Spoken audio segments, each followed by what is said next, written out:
Welcome back, classical music lovers. We're here with the second part of our two-part tribute to great African-American composers. We begin today with Florence Price. She was an organist, a pianist, a teacher, and of course, a great composer.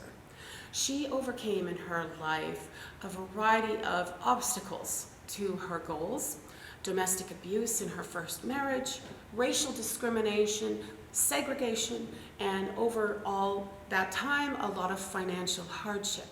But she then overcame it all to become the first African-American woman to be recognized as a symphonic composer, and also the first African-American woman to have her composition performed by a major orchestra.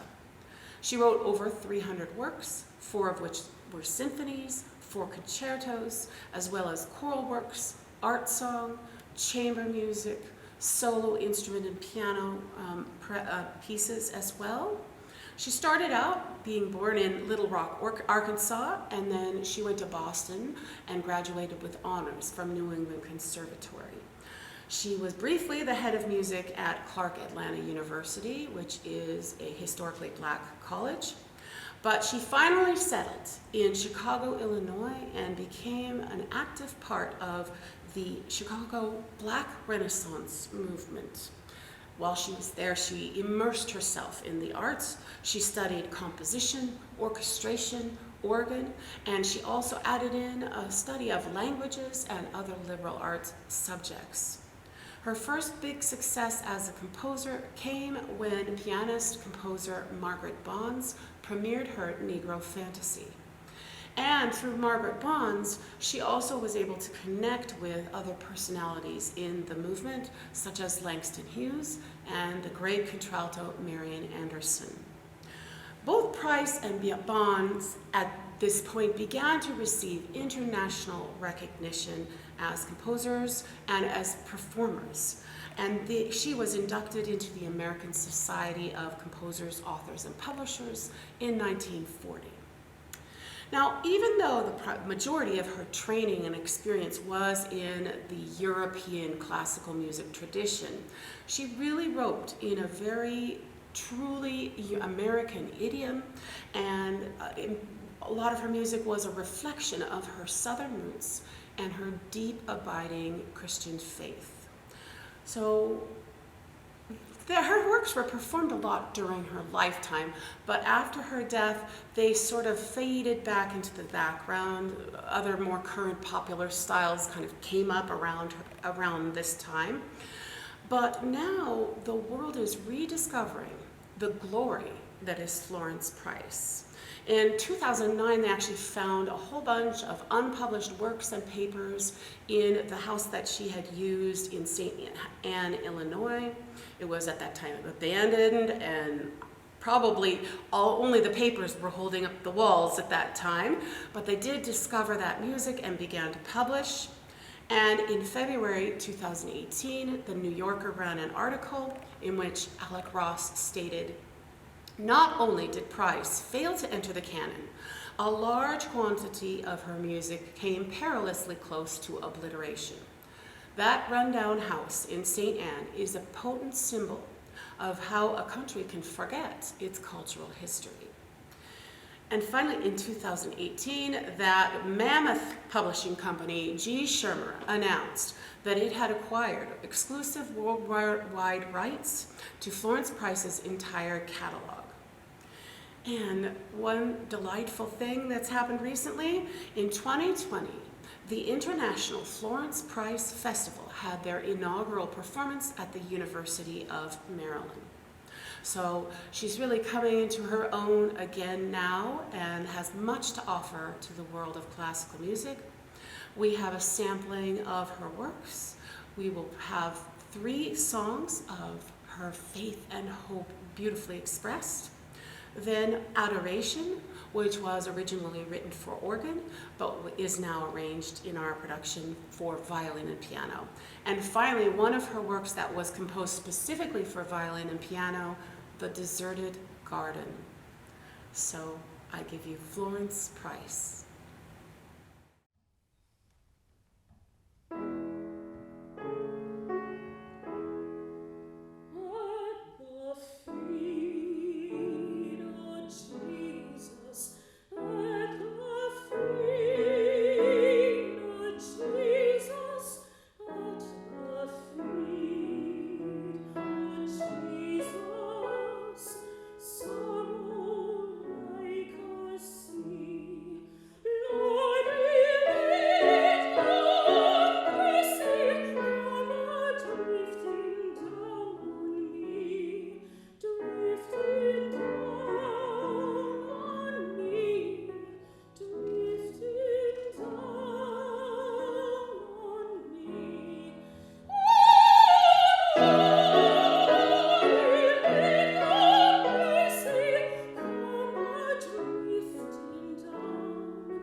continue our program with the work of William Grant Still.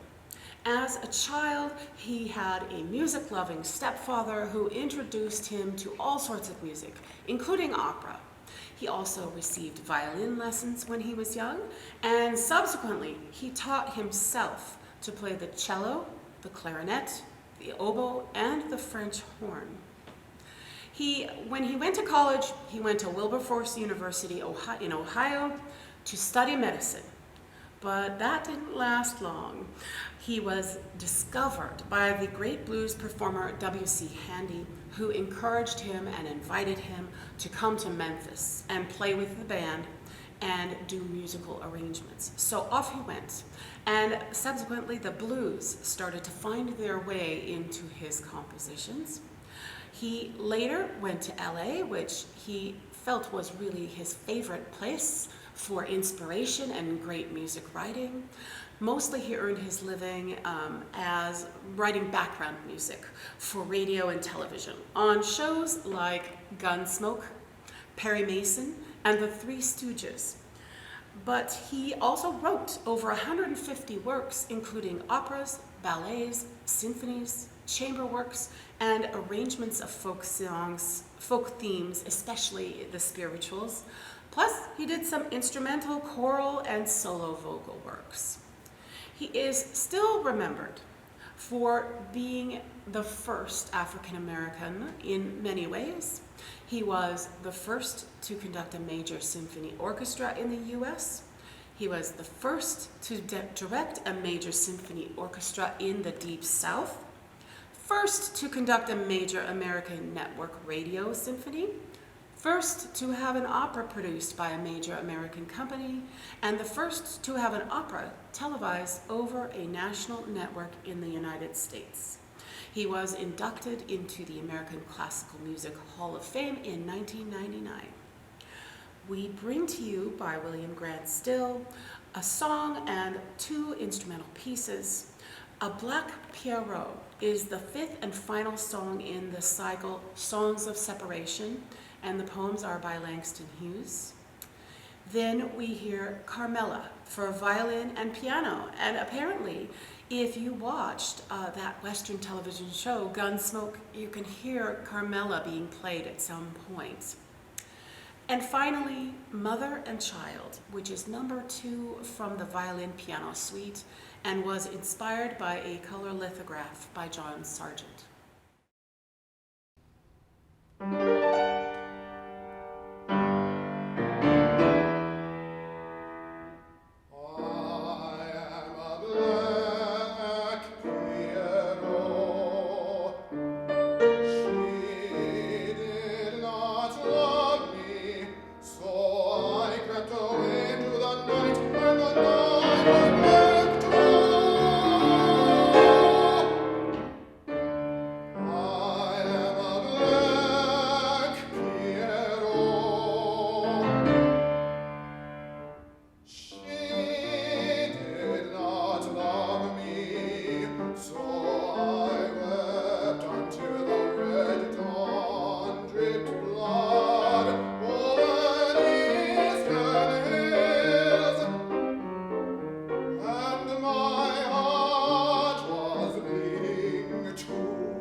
We're going to conclude our program with two composers whose work falls firmly into the 21st century.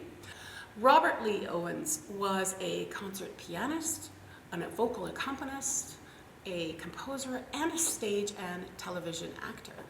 His mother was a noted pianist and began teaching him when he was just 4 years old. That lasted about 4 years until her death of tuberculosis when he was 8. That, however, did not stand in his way. He continued to study and to grow and to become. He did, however, spend most of his adult career in various locations in Europe, coming to the US occasionally. We have one selection by him. It is Silver Rain, a setting of 7 songs for tenor with text by Langston Hughes. It tells a story in its entirety of 2 young lovers as they journey from youthful bliss into mature old age together. We're going to hear the final song in that cycle, Sleep. And the poem is short. I want to read it to you. When the lips and the body are done, she seeks your hand, touches it, and sleep comes, without wonder and without dreams, when the lips and body are done. We'll end our program with the work of contemporary 21st composer H. Leslie Adams. He is the 2015 Cleveland Arts Prize Lifetime Achievements Award and continues to have a substantial output of fascinating works. His music is composed largely in that Western classical tradition, but he does incorporate some elements of African American music in his pieces. He has composed art song, choral music, instrumental work, and also music for the theater, dramatic, operatic works, as well as full orchestral music. He has a substantial output already, and he is still going. So enjoy these very, very now composers, Robert Lee Owens and H. Leslie Adams.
What ugly thing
Thank you.